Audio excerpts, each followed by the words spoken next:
Hola, ¿qué tal? Saludo cordiales desde Gestión y Más, deseando que todos estén bien junto a sus familias. Estamos en momentos de reactivación económica, recordando también que la pandemia continúa y el COVID-19 aún circula en comunidad. Por ello, no bajemos la guardia y mantengamos los protocolos de autocuidado, el lavado de manos, el distanciamiento social y el uso del tapabocas. Estos tiempos han sido difíciles para la humanidad, pero quizás para muchos aún más. Por ello, desde Gestión y Más, queremos hablar de la población discapacitada. Y de igual manera, pues tenemos un invitado que nos va a hablar de este importante tema. Él fue consejero nacional de discapacidad hasta el mes de abril del presente año y hoy es coordinador académico de la institución educativa Boyacá en la ciudad de Pereira. Hablamos de el profesor Hernán Perilla. Hernán, bienvenido a Gestión y Más. Muchísimas gracias por la invitación, Elian, al equipo de trabajo que tienen en Gestión y Más. Y bueno, un saludo a todos su audiencia que ya está por todo el país e incluso hablan de ella fuera de él gracias a estos temas de la globalización que nos da la Internet. Muy amable, de igual manera un gusto para nosotros tenerle. En estos 5 meses de confinamiento, Hernán, ¿cómo han enfrentado las personas con discapacidad el confinamiento?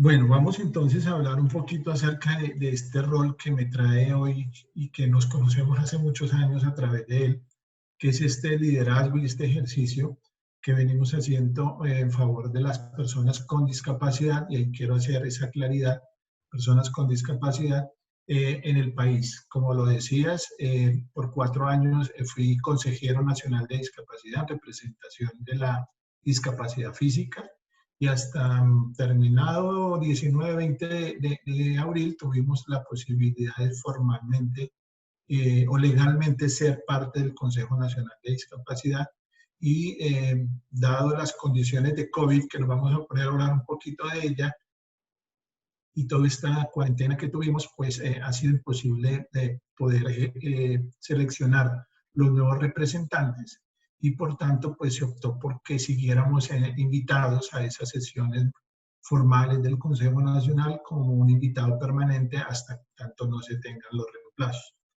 Bueno, ¿cómo se dio el confinamiento para las personas con discapacidad? Primero, pues, ninguno de nosotros tenía pues previsto esto, ni siquiera pues personas con discapacidad, que de una u otra manera hemos sido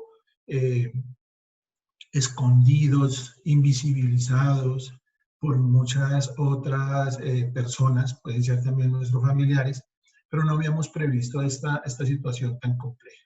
Entonces, es una situación que aunque alarmó, preocupó, inquieta actualmente a muchas personas por ese confinamiento, pues para nosotros las personas con discapacidad fue un poco más difícil, más complejo, porque no se tienen protocolos establecidos para poder atender dentro de esta pandemia. Sin embargo, el liderazgo, el trabajo que se hace internacionalmente, otros compañeros líderes a nivel nacional, desarrollamos, digámoslo así, un trabajo que llevó a generar protocolos de atención a personas con discapacidad durante el confinamiento, pero fueron muy orientados desde el sector salud. Entonces, digamos lo que el país pudo resolver rápido el tema del confinamiento para las personas con discapacidad y pudo generar unos protocolos. Ahora bien, que se puedan ejecutar, que nos esté yendo bien con ellos, es otra discusión que vamos a tener entonces.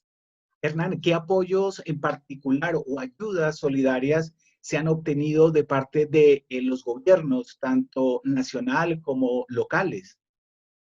Bueno, nuestro gobierno nacional se ha pues obviamente puesto la camiseta en el tema y el presidente pues ha generado una cantidad de información y de expectativas en cuanto a brindar la atención a la comunidad en general, a la sociedad colombiana con dificultades, y obviamente ahí están las personas con discapacidad.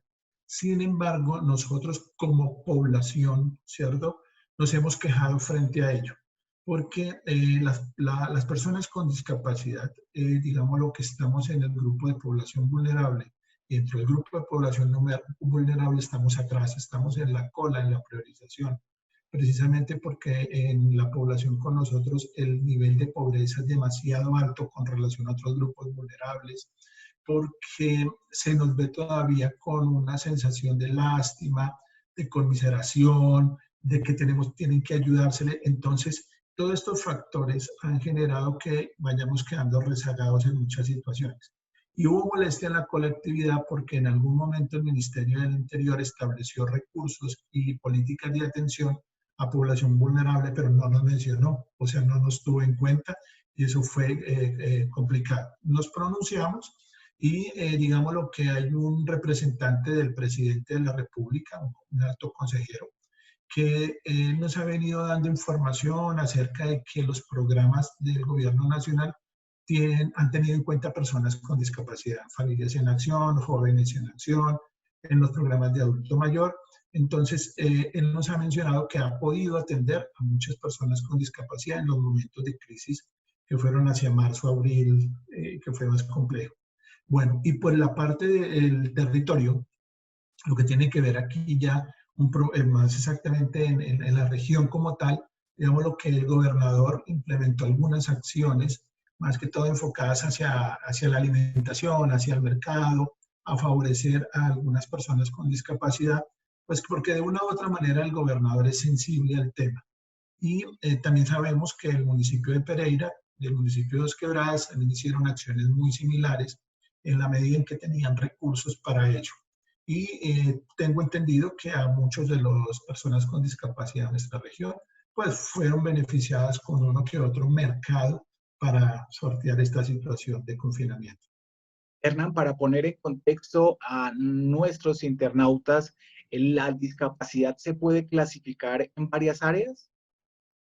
Bueno, la discapacidad es un concepto muy digámoslo, que es amplio y está más asociado a esas restricciones que nosotros encontramos en la sociedad, ¿cierto? Porque la sociedad es excluyente, está diseñada de forma excluyente. Yo tengo barreras, entonces tengo muchas dificultades para participar en esa sociedad, en esa comunidad, y va asociado a una limitación. La limitación puede ser funcional, está también dentro de lo auditivo, lo sensorial, lo intelectual. Entonces, no ha sido fácil clasificarlas, pero digamos que desde el 2013 para acá tenemos una ley que nos clasificó en 7 grupos, por llamarlo así. Tenemos la discapacidad física, tenemos la discapacidad visual, tenemos la discapacidad auditiva, tenemos la sordoceguera, tenemos la discapacidad psicosocial, tenemos la discapacidad múltiple y tenemos la discapacidad intelectual, o también llamada discapacidad cognitiva, pero suena un poco mejor la intelectual. Digamos lo que son 3 grupos en los que la norma o la ley nos clasificó. Y dentro de ellos, pues hay un espectro grande de personas con discapacidad. Para ilustrar a los internautas, en la discapacidad física yo puedo ser un usuario de silla de ruedas, posiblemente por una lesión medular.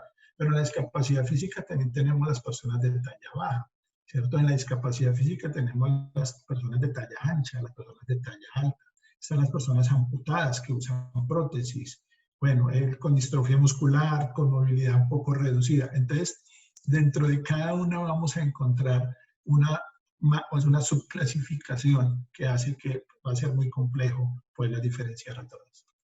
Hoy la sociedad está pensando, Hernán, en la reactivación económica. ¿Cuáles serían las necesidades más apremiantes de la población con discapacidad en estos momentos? Bueno, aquí hay que hacer también un contexto de cómo hemos funcionado, digamos, las personas con discapacidad. Como decía hace un rato, pues somos de los que estamos atrás en los grupos vulnerables, de los más pobres entre los más pobres.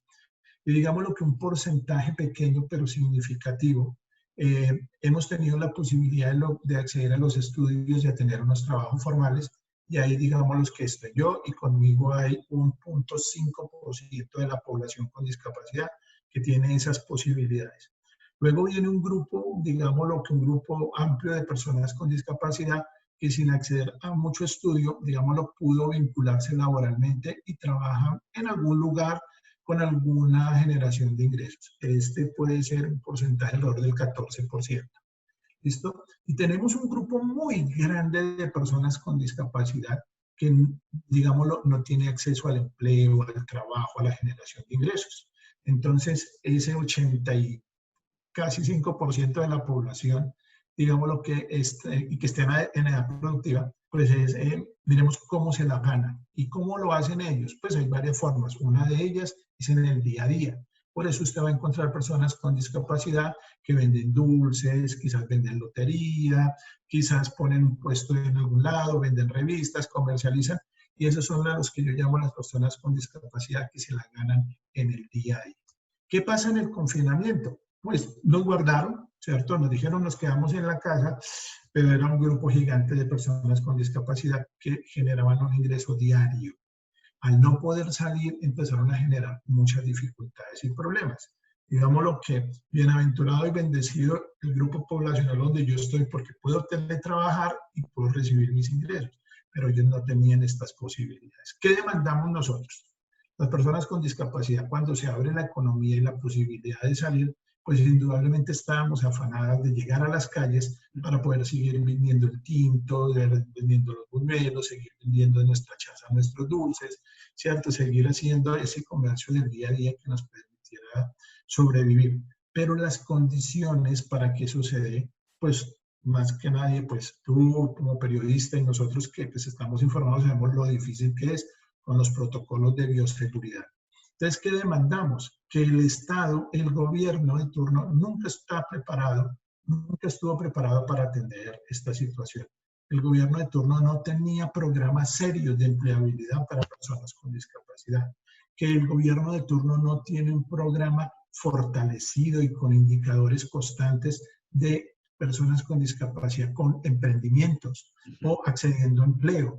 Entonces, eso nos revela y nos tiene hoy esta pandemia.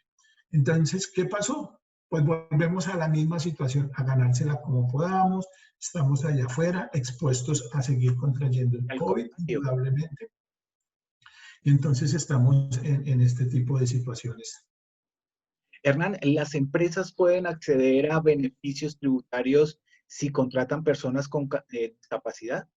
Sí, claro, desde 1997 hay una ley que permite que las personas con discapacidad podamos incluirnos laboralmente en una empresa. Si esa empresa nos vincula laboralmente con un contrato de trabajo y vincula a personas con discapacidad, no me falla la memoria, superior al 25%, que es lo que nos daba en el momento la Junta de Calificación de Invalidez, entonces las empresas podrían descontar el 200% de su declaración de renta. La figura contable no la conozco, pero eso más o menos dice la norma.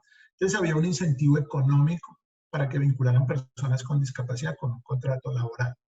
Bueno, esto ha avanzado un poco más y ya tenemos otras, digámosle, posibilidades. Las empresas que contratan personas con discapacidad tienen más oportunidades en la contratación estatal. ¿Por qué? Porque les da unos puntos adicionales en el momento de presentarse a estas, ¿cómo se llaman? A estos concursos, ¿cierto? Para ser proveedor del Estado, cualquier entidad del Estado. Entonces, existe también esa posibilidad. Y obviamente tener la gratificación de parte de la sociedad, que son empresas incluyentes, que es lo que hoy mucha empresa trabaja, que se llama lo de la empresas socialmente responsables. Y tenemos ejemplos en la región de cómo hay empresas socialmente responsables que han vinculado a personas con discapacidad, que nos sostienen en el trabajo y que están dando ejemplo a otras empresas de la región. ¿Podemos mencionar algunas de estas empresas? Si recuerdas, qué bueno destacar. Sí, de pronto de la que más me resuena, me preguntan, eso es Coitex. Coitex, digamos lo que ustedes saben que pues maquila toda la ropa de Arturo Calle. La filosofía de don Arturo Calle pues es muy interesante hacia el tema de la ciudadanía. Entonces ha logrado que Coitex vincule muchas personas con discapacidad en todo lo de la elaboración de ropa y digamos lo que se han concentrado en la discapacidad auditiva y han tenido personas con discapacidad física. Pero también pues hay otras empresas que lo vienen haciendo. En su momento Carrocerías de Occidente vinculó personas con discapacidad. Eh, bueno, no me atrevo a dar más nombres porque no sé si todavía siguen trabajando personas con discapacidad, pero sí hay varias empresas que han creído, que creen en que la persona con discapacidad tiene potencial, tiene formación, tiene capacidades, tiene habilidades para generarle al sistema productivo de la empresa. Y ya no existen tantas empresas que lo hacen por caridad, porque la que lo hace por caridad se le vuelve un poco el problema, porque no es productiva su empresa, lo hace por querer ayudar a alguien. No, vamos a intentar que la inclusión laboral de las personas con discapacidad sea porque lo requiere mi empresa en cualquier puesto que podemos hacerlo, y son personas que normalmente se han preparado, se han formado, y ahí entra a dar, por ejemplo, un fuerte apoyo el SENA, cuando nos generas competencias laborales en muchas áreas. El SENA, digamos, lo que en los últimos 15 años viene haciendo un ejercicio interesante para personas con discapacidad.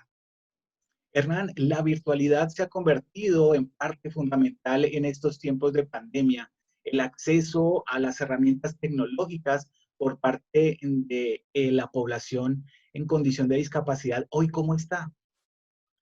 Bueno, en lo que nosotros conversamos en el Consejo Nacional de Discapacidad o cuando nos encontramos con los otros consejeros, pues nos damos cuenta de que pues, estamos muy similar a la población. De una u otra manera, acceder a la tecnología implica invertir recursos económicos. Entonces, las personas con discapacidad, por ese nivel tan bajo de ingresos, digamos lo que no tienen la posibilidad de tener unos computadores, pagar unos anchos de banda en el Internet. Entonces, normalmente ellos se han, digamos, lo que incorporado a los temas de esta virtualidad es con sus teléfonos celulares, no son de alta gama, pero de pronto tienen un plan de datos, tienen un WhatsApp y digamos lo que generan alguna comunicación. Y esas son pues limitantes en cuanto a que eso tienen unos costos. Aquí hay un debate muy interesante para el gobierno colombiano que debe tener el tema de la Internet, del acceso a esa autopista de la información, pues verse desde un punto de vista de un servicio público esencial, incluso para las personas de estrato 1, las más pobres, pues debería ser gratis. Eso facilitaría muchas cosas, entre ellas teletrabajar, porque para una persona con discapacidad, ejemplo, una persona ciega o con baja visión, el computador es su herramienta fundamental. El celular es una herramienta fundamental y poder acceder al manejo de esta tecnología quizá puede favorecer que muchas empresas puedan vincular a esa persona con discapacidad a un call center, a atender a público, digamos lo que desde esta virtualidad, pero necesitamos ese empujoncito del gobierno para que podamos primero acceder a dispositivos y acceder a los planes de datos o de Internet un poco masificado que pueda favorecer esa empleabilidad del grupo poblacional. Hernán, el cuidador o familiar encargado de la persona con discapacidad también cumple una función muy importante. ¿El gobierno nacional y la misma legislación contemplan algún tipo de protección para ellos? Actualmente no tenemos una ley que proteja a este cuidador, a este familiar cuidador. No existe, pero el Departamento Nacional de Planeación con el Plan Nacional de Desarrollo viene trabajando en un Sistema Nacional del Cuidado. Y dentro de ese Sistema Nacional del Cuidado cabe el grupo de familiares cuidadores de personas con discapacidad. Y como no es de cuidadores, sino un sistema del cuidado, pues ahí está el que cuida y el cuidado. ¿Listo? Entonces ahí está un grupo de personas donde se están comprendiendo las dinámicas y el relacionamiento para favorecer, digamos, las condiciones en las cuales hago mi trabajo. Ahora bien, hay ejercicios legislativos donde se ha querido darle un rol más protagónico al cuidador, ¿cierto? A la persona con discapacidad o al el familiar cuidador, pero todavía digámoslo, no han florecido. Entonces, viene un trabajo, para ellos es un trabajo muy difícil, digámoslo, para la persona que me cuidó a mí en todo mi proceso de rehabilitación, mi mamá, mi esposa, fue un proceso muy complicado, muy difícil. Todavía hay personas con discapacidad que por 30 años su mamá sigue cuidándolos, apoyándolos. Bueno, y otra persona de su círculo familiar. Y lo más grave ahí, Alian, es lo siguiente, que son personas que dejaron de ser productivas laboralmente, ¿cierto? Porque dedicaron su tiempo al cuidado de la persona y no le generaron posibilidades de ingresos. Es decir, hay una persona con discapacidad que no genera ingresos y sí tiene muchas necesidades, y un cuidador que también se debe encargar de cuidarlo y tampoco genera ingresos. Entonces, mire cómo la condición de pobreza es todavía más difícil para esas familias donde hay una persona con discapacidad.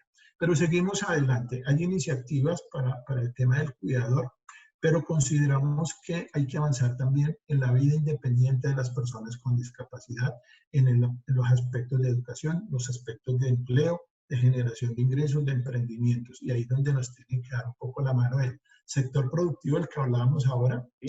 del aparato de nuestro Estado, del gobierno, de las entidades adscritas que tienen de una u otra manera relación directa con los procesos de desarrollo de nuestras capacidades. Hernán, dentro de los datos que usted pueda tener, hoy en Colombia, a nivel de género, ¿hay más mujeres en condición de discapacidad o por el contrario son más los hombres? Sí, tengo por aquí unos datos nacionales, vamos a ver, son vigentes hasta mayo, pero siguen siendo válidos. Déjame ver si los tengo aquí cerquita. Tengo el dato también de Pereira, que también lo encontré o lo pude descargar de la página del DANE, del censo 2018. Dice así, ahora estaba mirando el que no era. Hay más mujeres que hombres. Hablamos alrededor del 7.3% de mujeres, 6.2% de hombres en el nivel nacional.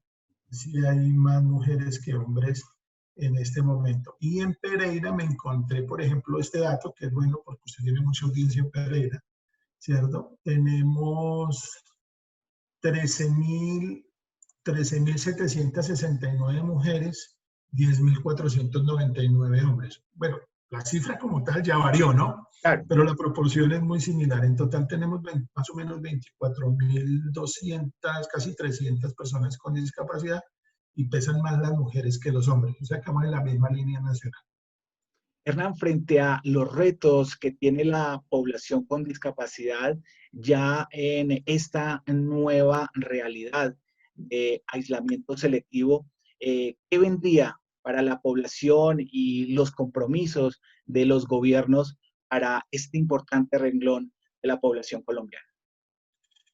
Bueno, digamos lo que podemos hablar de dos formas, los retos de corto plazo y los retos de mediano plazo. En los de corto plazo, esta pandemia nos deja como resultado de que hay que cambiar la forma en cómo vemos el desarrollo de las capacidades de las personas, en especial de las personas con discapacidad. ¿Por qué?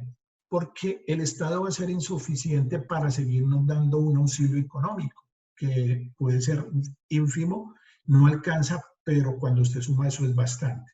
Por lo tanto, hay que ser innovadores y creativos y tratar de generarnos lo que yo llamo ese desarrollo de mis capacidades en procesos de emprendimiento. Y aunque un emprendimiento para que surja se demora 6 meses, 1 año, 2 años, pero ya empiezo a hablar de, digámoslo, de metas de mediano plazo. Y me está empoderando, me está generando capacidades, y por lo que estamos viendo, me va a permitir que yo mismo genere mis ingresos sin depender del apoyo y el auxilio del gobierno. En corto plazo sí hay que generar incentivos para que las personas con discapacidad, por ejemplo, puedan tener un auxilio de transporte para que puedan desplazarse de su casa donde tienen que ir a estudiar. Ejemplo, el SENA, si hablamos de la línea de empleo. Deberían tener un auxilio para que puedan tener algo de alimentación, porque yo me tengo que ir a estudiar, no tengo recursos y valdría la pena de que el Estado pudiese proveer. Eso, digamos, lo que despierta la creatividad en que yo no gasto en dar un mercado, sino yo invierto en fortalecer las capacidades de las personas con discapacidad. Ahora bien, No olvidemos que esto es un engranaje donde entra educación, donde entra recreación, donde entra deporte, donde entra la parte cultural que hay que reconocerla, que la ciudad de Pereira lo hace muy bien. Unos procesos culturales muy interesantes, pero no me quiero salir de la pregunta y terminar diciendo esto, Elian. Hay unos retos de corto plazo que tienen que pensarse de una forma diferente por los gobiernos de turno. Por lo tanto, se necesita hacer un ajuste a los planes llamámoslos, de la política pública de discapacidad en lo que corresponde a 2020, 2021. Hay que ajustarlo, pero hay que construirlo con las personas con discapacidad. Hay que llamar a las organizaciones y hacemos unos ajustes en cuanto a las metas y a la forma de alcanzar esas metas. Y a mediano plazo, que era lo otro, sí hay que seguir trabajando en esa política pública de discapacidad. La tenemos a nivel nacional, con sus 5 ejes o ejes estratégicos. La tenemos en el municipio de Pereira, digamos lo que desde mi punto de vista un poquito abandonada porque hay líneas que no han despertado. Hay unas que quieren arrancar y despertar. Y la otra es que no hay política pública en el departamento de Risaralda y eso es preocupante. El señor gobernador ya lo sabe y quedó en su plan de desarrollo tener una política pública de discapacidad para las personas, bueno, para las personas con discapacidad, sus familiares y sus cuidadores, porque es amplia. Entonces ahí planteo los elementos que se vuelven retos en educación, en empleo, en generación de ingresos, acceso a recreación, acceso a deporte. Ahora bien, ¿que hay más temas? Por supuesto que sí. Tenemos otros temas en los que tenemos que trabajar fuertemente.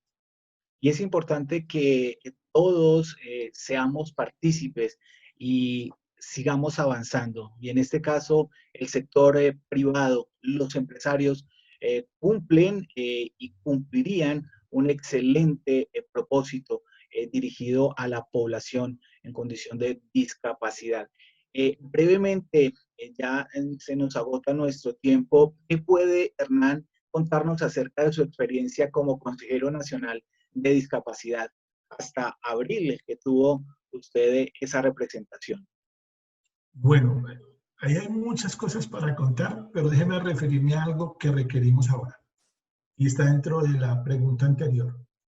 Nosotros hemos notado que el sector empresarial, ¿cierto? Los empresarios, digamos lo que el mediano empresario, el pequeño empresario y también los grandes empresarios tienen sensibilidad social, pero requiere que sus departamentos de talento humano, sus departamentos de responsabilidad social empresarial puedan acercarse un poquito más a entidades como Confamiliar, que trabaja un tema en la oficina de empleo y tiene digamos, un pequeño plan muy significativo de generar condiciones de inclusión laboral. Entonces, ellos pueden explicarle a la Cámara de Comercio, a algunos empresarios, cómo pueden ellos vincular personas con discapacidad a su organización. Ahí hay un buen ejemplo. El otro que también jala es el que tiene el SENA. El SENA también tiene unos, digamos, los lineamientos de inclusión laboral que también enseñan a algunos empresarios cuando buscan personas para sus organizaciones que nos pueden ayudar.